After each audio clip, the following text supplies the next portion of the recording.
क्या दिल्ली बॉर्डर पर बैठे इन किसानों के मन की होने वाली? क्या सरकार और किसानों के बीच बात बनने वाली?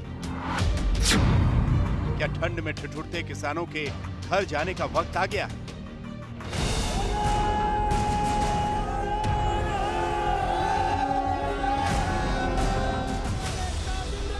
दिल्ली में बैठे किसानों से जुड़े इन सवालों की वजह पश्चिम बंगाल में गृह मंत्री का ताजा बयान है, जिसमें उन्होंने किसान आंदोलन को लेकर बड़ी बात कही है।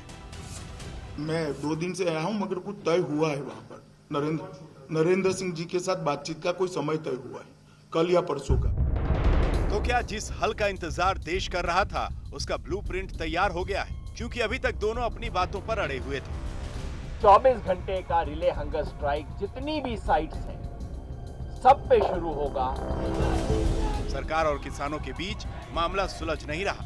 25वें दिन भी आंदोलनकारी किसान डटे हुए हैं। सरकार समझा रही है, मगर किसान अड़े हुए हैं। अब किसानों ने ऐलान किया है कि सोमवार को भूख हड़ताल करेंगे और 25 से 27 दिसंबर को हरियाणा के टोल प्लाजा फ्री कराएंगे।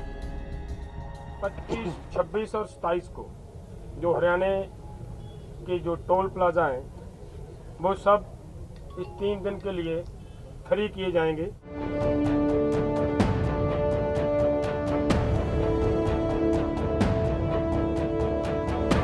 आंदोलन के 25वें दिन किसान ने अपने उन भाइयों को याद किया जिन्होंने कृषि कानून को वापस लेने की लड़ाई में अपनी जान गंवा दी।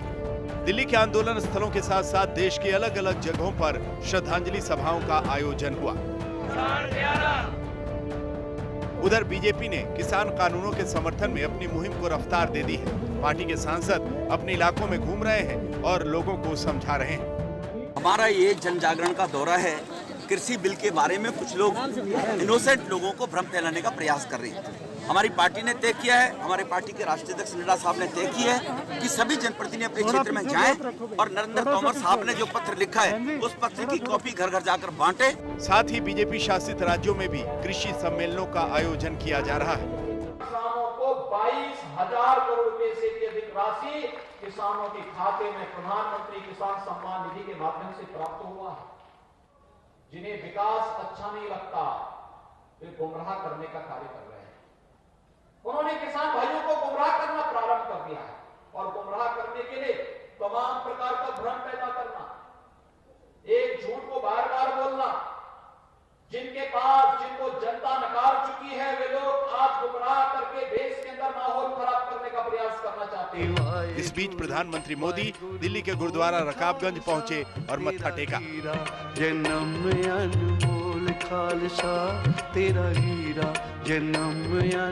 गुरुद्वारे में प्रधानमंत्री मोदी ने सिख श्रद्धालुओं के साथ सेल्फी भी खिंचवाई।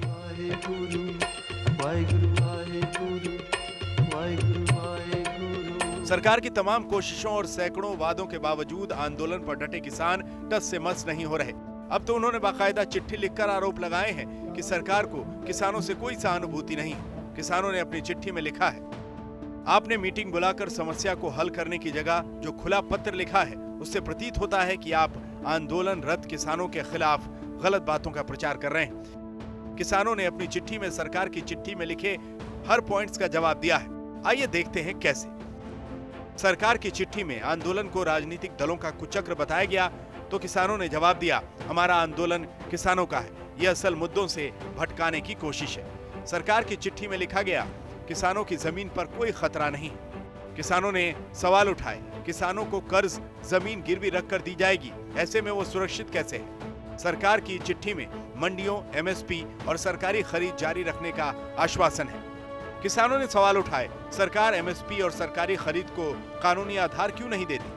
ठेका खेती पर सरकार का दावा है कि ठेके में उपज का भुगतान समय सीमा के भीतर होगा, किसान कभी भी करार तोड़ सकते हैं। किसानों ने कहा, ठेका कानून एक तरफा है। सरकार का दावा है कि किसान फसल कहीं भी बेच सकते हैं और अपना रेट तय कर सकते हैं। किसानों ने जवाब दिया, ये बात वही मानेंगे जिन्होंने खेती नहीं की है, किसानों को कभी उनके रेट नहीं मिलते। सरकार ने लिखा, कृषि इंफ्रास्ट्रक्चर फंड पर 1 लाख करोड़ रुपए का आवंटन किया गया।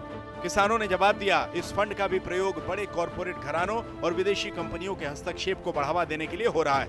सरकार ने लिखा, 80% किसान 2 एकड़ से कम के मालिक हैं और सरकारी नीतियों से वो लाभान्वित हो रहे हैं। किसानों ने लिखा, उनके संघर्ष में भाग लेने वाले यही 80% किसान हैं जो भारी कर्ज में भी डूबे हुए हैं। मोदी जी ने रात भी बयान दिया कि किसान जथेबंदी किसान मोद और आजे मैं मीटिंग के साथ करूंगा, पर हम बोलते मोदी जी ऐसे नहीं हम आएंगे। आप बोलते शोध करो, शोध नहीं, आप पहले अपना क्लियर करो कि ये ऑर्डिनेंस जो है रद्द करने वापस करने हैं, फिर हम आएंगे आपकी मीटिंग में। आपकी सोच ही गलत है। आप तो ये बोलते आपको समझा दें ये ऑर्डिनेंस ठीक है, ऐसे मोदी जी नहीं चलेगा। MSP का सवाल रहा हो, चाहे मंडियों का सवाल रहा हो, चाहे किसानों के खेत खलिहानों की सुरक्षा का सवाल रहा हो, सब चीजें तो 100% गारंटी दे दी गई है। गारंटी हमेशा रहेगी।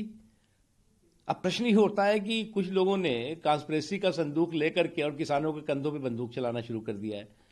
तो ये वो हताश और निराश आत्माएं हैं जो हर 6 महीने में 8 महीने में इस तरह का पॉलिटिकल परपंच और पॉलिटिकल पाखंड के माध्यम से सीधे साधे लोगों को गुमराह करने का षड्यंत्र करते रहे। किसानों की नाराजगी बढ़ रही है, लेकिन सरकार की उम्मीद है कि गतिरोध जल्द खत्म होगा।